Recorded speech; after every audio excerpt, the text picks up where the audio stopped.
President Trump's re-election team is building out its campaign infrastructure with a round of new hires. The Wall Street Journal reports that the re-election team, branded as Trump Victory, is more than doubling its communications staff compared to 2016. In a joint statement Wednesday, Trump campaign manager Brad Parscale and RNC chairwoman Ronna McDaniel said they're planning a voter turnout operation and a communications team that will be, quote, the largest ever undertaken by a presidential campaign. The group, part of which is funded by the Republican National Committee, is also carving the country into 9 regions as it decides how to spend its resources to reach voters. One region is focused almost exclusively on Michigan and Pennsylvania, a pair of Rust Belt states that had voted for Democrats for nearly 3 decades before President Trump. You'll also notice that one state is a region by itself, the ever-important swing state of Florida. Here with me now on set is CBSN political reporter Caitlin Huey-Burns. And in our Washington bureau, we have CBS News political correspondent Ed O'Keefe. Great to have you both on. Ed, what stands out to you about this strategy? It's actually pretty genius, Elaine, because the Trump campaign and the RNC know that if he loses those 2 special regions, that's the ball game. If he loses Florida, if he loses Michigan, if he loses Pennsylvania, or in each of those situations, it's over, because that's essentially how he won it on election night to begin with. Florida could be divided, of course, into like 7 different regions, because you talk to anyone who covers Florida politics or who works in Florida politics, and they'll tell you that Florida is essentially 5, 6, 7 different unique regions or states in and of itself. It's a massive place. Coupling Michigan and Pennsylvania makes sense because they obviously have a similar message that can be delivered there, and have 3 massive cities as well the Democrats are going to target in hopes of bringing them back. So interesting to see that. The idea that you're going to have a large communication staff on a campaign for a guy who claims to be the best communicator ever in American politics, though, is curious to me, because it's not quite clear what they will be communicating that he won't be doing better, or at least that he would tell you he's doing better than they can. Right. Well, let's talk fundraising. Caitlin, the last time we saw fundraising totals from the 2020 candidates before Joe Biden announced, President Trump had $10 million more than the next candidate. So how hard will it be for the eventual Democratic nominee to compete with that? Well, looking at that map right there is what Democratic donors that I've talked to have been really concerned about, because they know the president is already running a general election campaign, teaming up with the RNC in an unprecedented effort, really, to work on that ground game. And the president has not only raised a lot of money, he started really a grassroots army of his own to compete. And we know Democrats have been very focused on the grassroots effort. Joe Biden has proven to be a prolific fundraiser this time around, but he's really courting high-dollar donations. It's questionable whether and how many times he can go back to these donors for more money in the primary. Others, meanwhile, like Bernie Sanders, have built up this grassroots network that allows him to keep returning to donors and asking them for money because they were given at such a smaller donation rate. So this is something that certainly has Democrats saying we can't be caught flat-footed here. We have to ramp up our fundraising, have to ramp up our efforts to make sure that they can compete with Trump. And Caitlin mentions Joe Biden's fundraising prowess. He has quickly been raising a lot of money. The former vice president reportedly brought in $700,000 at a Hollywood fundraiser Wednesday. California, though, of course, it is Senator Kamala Harris's home state. Is Joe Biden taking over some of her donors there? No, because she has she's raised millions from California donors. Let's put it that way. And Californians of all income brackets. The other candidate who's been out there this week and is holding a series of events is the Mayor Pete Buttigieg of Indiana, who has raised at least $550,000 so far at events out there. Look, California, biggest state, also the biggest political ATM next to New York and Texas. So it's no surprise that all candidates would go out there, and that all the candidates will find somebody who's able to organize some semblance of a respectable fundraiser for them if they so choose. Remember, this is a system, this is a format that several other candidates have decided to tossed by the wayside and are instead focused only on raising money through online donations from small dollar donors. Biden, Buttigieg, Harris, Cory Booker, Kirsten Gillibrand are still taking some of that more traditional model that requires them to take a lot of time and effort to find people who can cut them bigger checks and to recruit bundlers who can help go out and find tens of thousands of dollars more. But if you're raising $700,000 in essentially 48 hours, he's keeping pace. He's got to be able to raise something like $70,000 a day through December to even get what Bernie Sanders had by the end of the first quarter. So that shows you the real onus that is placed on raising money now, especially in these quieter, earlier months before most Democrats and Americans are really paying attention.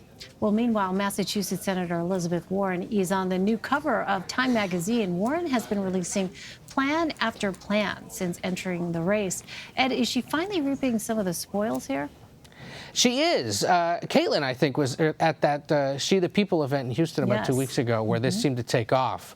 And I know, Caitlin, you've written about this, and others here have written about it, that it was a moment where she kind of was able to point out to folks in the crowd, look, I have detailed ideas on a host of matters. And ever since then, her campaign has done a pretty effective job of exploiting that and turning it into a real strength. Because, Caitlin, there was an appetite at that event that you attended where people really did seem to zero in on those policy specifics. Absolutely. And she was in Houston, at least, talking to a largely African-American, women of color audience there, which, of course, as we know, is going to be a key constituency in this Democratic primary and in the general election. She was very much saying, I have a plan for this, I have a plan for that. Any kind of woe or concern that you have about your life, your economic standing, here is my plan for that. She's unveiled proposals from everything from affordable housing to breaking up Facebook, which we saw today also is in the news. She's also had a plan, at least at this event, to address an issue that is becoming really important in this Democratic primary, which is addressing the maternal mortality rate that is really high, 3 times as high among Black women as it is among white women in the United States. Yeah. So she is kind of speaking directly to people who say, I want something that these candidates not only can defeat Donald Trump, but can help me personally, and this is how they're going to do it. The big question that we've had as we're watching this and talking to voters on the ground is kind of how much voters value policy, how much of a premium they're putting on that as opposed to being able to defeat Donald Trump. Elizabeth Warren is trying to make the case that she can do both, and we're seeing that she's gaining some ground for that. So the Des Moines Register published a new piece tracking some 300 questions asked by Iowans to 2020 candidates. Speaking of policy, healthcare, the environment, and education were the top issues, notably absent Russia and Robert Mueller. Caitlin, what does that tell us? I think this speaks to a lot of what we've been discovering on the ground talking to voters, which is that the issue of Robert Mueller and the Russia investigation, while voters certainly care about it and want Democrats to conduct oversight, they are much more concerned with things that affect their daily lives. Healthcare, top among them. All of these questions, and Ed has seen this too, are geared towards healthcare, geared towards their personal feelings about the economy, their own wages, their own jobs, and also things like education. People who stand up at these town halls and ask questions, first of all, that takes a lot to kind of power you to get up and ask a question of a person running for president. So they want to know kind of how are you going to address these issues that affect me directly, and they don't necessarily seem to see Russia or the Mueller investigation as a top concern. Well, author and spiritual advisor Marianne Williamson reached the DNC's 65,000 donor threshold to qualify for the first debate. Ed, the DNC has said there will be only 20 candidates in the first pair of debates, and we're learning more about how the committee will break the tie if more candidates qualify. What do we know?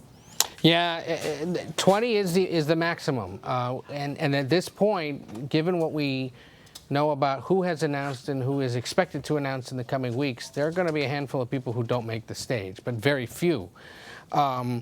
They have put together essentially the methodology for breaking the tie, and essentially you have to have either a combination of 65,000 donors from at least 20 U.S. states, or decent polling percentages in 3 polls that were conducted by a series of different news outlets that are considered reputable by the DNC, CBS being one of them, the Washington Post ABC News poll, the Bloomberg Des Moines Register poll, for example, one of the ones that gets done in New Hampshire. Most of the 22, I think we're up to 22 now, can demonstrate now that they've got the 65,000 in 20 states. Then it becomes a question of, do you have at least 3 polls that put you at a percentage that is good enough to get you on stage? And that is where I think there's going to be a bigger issue now for some of these candidates. If you're somebody like Kirsten Gillibrand or Marianne Williamson or Andrew Yang or Julian Castro, you may have met the donor threshold, but did you meet that polling threshold? And in many of those cases, they will tell you that they do. In others, it'll be questionable. One other important thing to point out, this is a format that was, or a formula that was established by the DNC with NBC News, who will host the first 2 debates in June, and CNN, which will host similar 2 debates in 2 nights in July. They do not rule out at the DNC changing the formula and making it harder for debates that will get held in the fall. I talked to one person on a Democratic campaign this week who says it would be really nice if the DNC would hurry up and tell us, A, when is that fall debate, B, who is the broadcast host, and C, most importantly to them, what is the formula for getting on that stage? Because if there's something that requires now finding 20 or 30,000 more donors in X number of states, that's a fundraising plan that needs to start to get put together now so that they can figure out a way to meet that threshold later. I asked the DNC this week, do you have that yet? And they said, no, we don't. So presumably we'll hear it maybe closer to the first debate in June, but it's becoming a real preoccupation for these campaigns, especially those that aren't garnering as much widespread attention, because they know that getting on that stage could be a real ticket to ride into the rest of the campaign cycle. Right, and the clock is ticking. All right, Caitlin Huey-Burns and Ed O'Keefe, thank you.